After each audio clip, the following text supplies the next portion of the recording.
Abu Muhammad al-Julani, once a feared extremist leader, now seeks to redefine himself. He has shed the mantle of jihadist commander for the image of a strategic politician. This transformation is evident in his calculated actions. Al-Julani has engaged in diplomatic overtures. He has reached out to neighboring states, even those he once considered enemies. Al-Julani orchestrated a theatrical entrance into Damascus. This was a symbolic move. He aimed to project himself as Syria's savior. On an American news network, he declared a war of liberation. This was a calculated attempt to secure Western legitimacy. He sought to appeal to the West while maintaining his extremist ideological framework. This shift is not driven by a change of heart, it is a pragmatic strategy for survival. Al-Julani aims to consolidate his authority. He seeks financial and logistical support. To achieve these goals, he is willing to compromise. Ideological rigidity takes a back seat to political expediency. Al-Julani understands the power of optics. He has adopted Western attire. He presents himself as a moderate voice. This rebranding is a strategic maneuver. It is designed to garner support from those who once opposed him. Al-Julani seeks to normalize his image on the international stage. The appointment of Shadi Muhammad Al-Waisi as Minister of Justice has raised alarm bells. Al-Waisi has a documented history of human rights abuses. Footage from 2015 shows him overseeing a horrific act. He supervised the execution of 2 women. The women were accused of moral crimes. Al-Waisi's past is a cause for serious concern. He was involved in radical judicial structures. He enforced harsh punishments.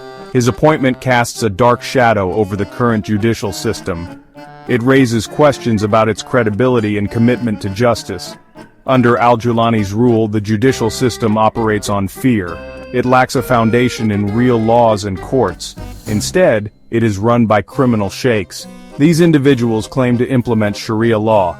However, they lack proper knowledge and a popular mandate. Confessions are extracted through torture. Judges prejudge opponents as infidels. This system stands in stark contrast to the aspirations of the Syrian people. Most Syrians desire a liberal way of life. The current system denies them basic rights and freedoms. The survival of Al-Julani's regime is intertwined with the actions of international powers. Some have supported groups like HTS for geopolitical reasons. The United States and Israel saw an opportunity. They aimed to topple Bashar al-Assad. Weakening Iran's influence was another objective. International pressure is crucial, particularly economic pressure. Al-Julani's regime relies on external support. By targeting its financial lifelines, the international community can exert leverage. This pressure must be sustained and coordinated. The international community faces a choice. It can support the Syrian people's aspirations for a just and peaceful society. Alternatively, it can remain passive, allowing Al-Julani to tighten his grip on power. The future of Syria hangs in the balance. The future of Syria remains uncertain. Al-Julani's rise is a testament to his calculated ambition. He is a survivor, adapting to changing circumstances.